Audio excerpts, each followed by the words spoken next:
because that's what all you guys want to see, basically. And the fact is, I want to punch someone in the face, so unless one of you guys want to take one now, then I don't think you will. Then I suggest to do it at somebody's expense, and it's at the expense of David Haye. Listen, this fight made sense.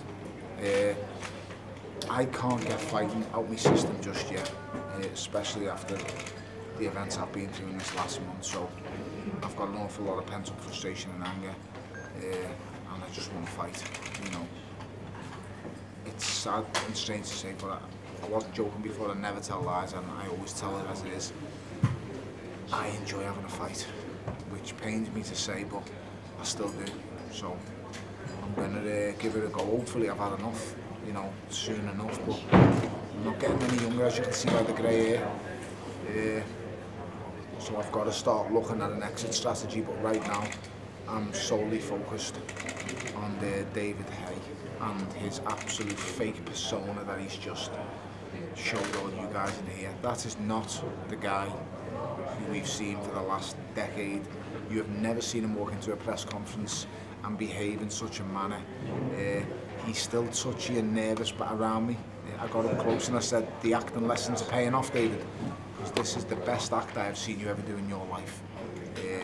And he actually had to bite his lip because I annoy him that much. I know I annoy him because he thinks in his mind I'm not even on the same level as him. He thinks I shouldn't be in a ring with him, let alone dictating any terms to him, which I find absolutely hilarious. It's just ridiculous. So I'm just looking forward to getting in the ring. December the 17th, Sunday night, I draw the curtain on David Haye's illustrious, fabulous career. Tony, even though you beat him, you still don't think that he's given you credibility that you deserve? Glenn, you know him as well as I know him. We all know him. We've watched him, studied him. I've admired him from afar for a long time. Like I say, I can go back for all the pivotal points in David's career and point them out. I probably know his career better than he does. I wouldn't say knowledge of boxing, but you know, it's the only thing in the world I truly know. And I know him. He doesn't respect me, Glenn. And he never will. It's his ego that won't allow him to. He slipped up very slightly in that press conference then. He said, I didn't underestimate you last time. That's what he said, and he said it again there. Well, if he didn't underestimate me, why did he lose to me? He said he would comatose me in 2 rounds. He said my children would visit me in hospital. I don't want to harp on these. Let's remember what he said. Your children will visit you in hospital. This will be your last ever boxing board controlled registered fight. He hasn't taken that back. He hasn't apologised and said he was wrong for saying that. He hasn't said that because that's what he believes. He's that egotistical.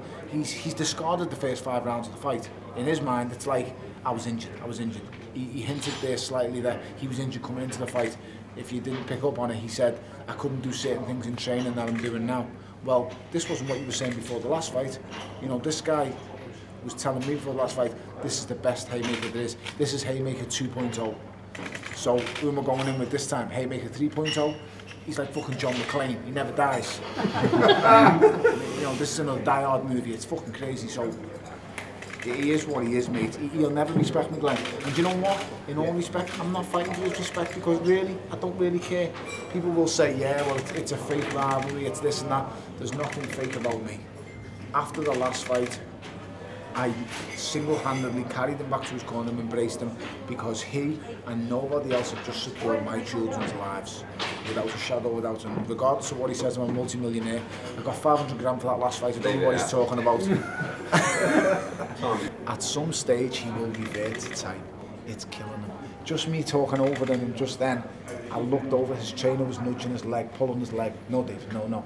His trainer is not about. Ishmael Salas is not about the circus. He's not about the clown act. So he's obviously trying to get him to cut that out. I thought the other guy's, the solicitor was Maz. Eddie just informed me his name's not Maz. It's Adam. Sorry, his name is. I don't know his name, but that's what they told me his name was. So David's they've got him on a leash at the minute. The leash will soon come off. I don't care if it does or it doesn't. It doesn't bother me. At the end of the day, we're still none of this matters. This is just lights, cameras, everyone's going to talk nonsense, talk shit, whatever you want to say, people are going to say it. Ultimately, it doesn't matter who gets the bigger changing room, who walks the ring first, who does a fucking dance when the other guy's walking through. No one cares. All that matters is bell goes on December the 17th, how it goes from there. That's all that everyone's going to remember. That's all that really matters. And in my head, my primary concern and goal is to get home safe to the 3 kids. After that, it's win at all costs, because I'm never going to quit, ever. He knows that.